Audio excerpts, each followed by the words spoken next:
ಕರ್ನಾಟಕದ Kolar gold fields ಪ್ರದೇಶದಲ್ಲಿ ಇತ್ತೀಚೆಗೆ ತಾಪಮಾನವು ತೀವ್ರವಾಗಿ ಏರಿಕೆಯಾಗಿದ್ದು, ನೇರವಾಗಿ ಭೂಮಿಗೆ ಬಿದ್ದ ಪರಿಣಾಮ ರಸ್ತೆಗಳು ಖಾಲಿಯಾಗಿದ್ದು, ಜನರು ಅಗತ್ಯವಿದ್ದಾಗ ಮಾತ್ರ ಹೊರಗೆ ಬರುತ್ತಿದ್ದಾರೆ.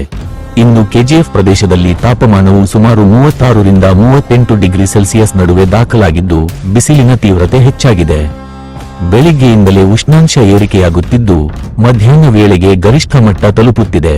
ಹವಾಮಾನ ಇಲಾಖೆ ಮುಂದಿನ ಕೆಲವು ದಿನಗಳಿಗೂ ಇದೇ ರೀತಿಯ ಬಿಸಿಲು ಮುಂದುವರಿಯುವ ಸಾಧ್ಯತೆ ಇದೆ ಎಂದು ಸೂಚಿಸಿದೆ. ಈ ಉಷ್ಣ ಅಲೆ ಪರಿಣಾಮವಾಗಿ ಹಿರಿಯರು, ಮಕ್ಕಳು ಮತ್ತು ಹೊರಗಡೆ ಕೆಲಸ ಮಾಡುವ ಕಾರ್ಮಿಕರು ಹೆಚ್ಚು ಸಮಸ್ಯೆ ಎದುರಿಸುತ್ತಿದ್ದಾರೆ. ದೇಹದ ನೀರಿನ ಪ್ರಮಾಣ ಕಡಿಮೆಯಾಗುವುದು, ದಣಿವು, ತಲೆ ಸುತ್ತುವುದು ಮುಂತಾದ ಸಮಸ್ಯೆಗಳು ಹೆಚ್ಚಾಗುತ್ತಿರುವುದು ಗಮನಕ್ಕೆ ಬಂದಿದೆ. ವೈದ್ಯರು ಈ ಸಂದರ್ಭದಲ್ಲಿ ಕೆಲವು ಪ್ರಮುಖ ಸಲಹೆಗಳನ್ನು ನೀಡಿದ್ದಾರೆ. ದಿನಪೂರ್ತಿ ಹೆಚ್ಚು ನೀರು ಮತ್ತು ದ್ರವ ಆಹಾರ ಸೇವಿಸಬೇಕು. ತಣ್ಣನೆಯ ಹಣ್ಣುಗಳು, ತರಬೂಜ, ಕಲ್ಲಂಗಡಿ, ಸೀಬೆಹಣ್ಣು ಸೇವನೆ ಉತ್ತಮ. ಹೆಚ್ಚು ಎಣ್ಣೆ, ಮಸಾಲೆಯ ಆಹಾರವನ್ನು ತಪ್ಪಿಸಿಕೊಳ್ಳಬೇಕು. ಮಧ್ಯಾಹ್ನ 12 ರಿಂದ 3 ಗಂಟೆಯವರೆಗೆ ಹೊರಗೆ ಹೋಗುವುದನ್ನು ಸಾಧ್ಯವಾದಷ್ಟು ತಪ್ಪಿಸಬೇಕು. ಹೊರಗೆ ಹೋಗುವಾಗ ಟೋಪಿ ಅಥವಾ ಗೂಡು ಬಳಸುವುದು ಉತ್ತಮ. ಹಾಗೆಯೇ ಮಕ್ಕಳು ಮತ್ತು ವೃದ್ಧರು ವಿಶೇಷ ಜಾಗ್ರತೆ ವಹಿಸಬೇಕು ಎಂದು ವೈದ್ಯರು ಎಚ್ಚರಿಕೆ ನೀಡಿದ್ದಾರೆ.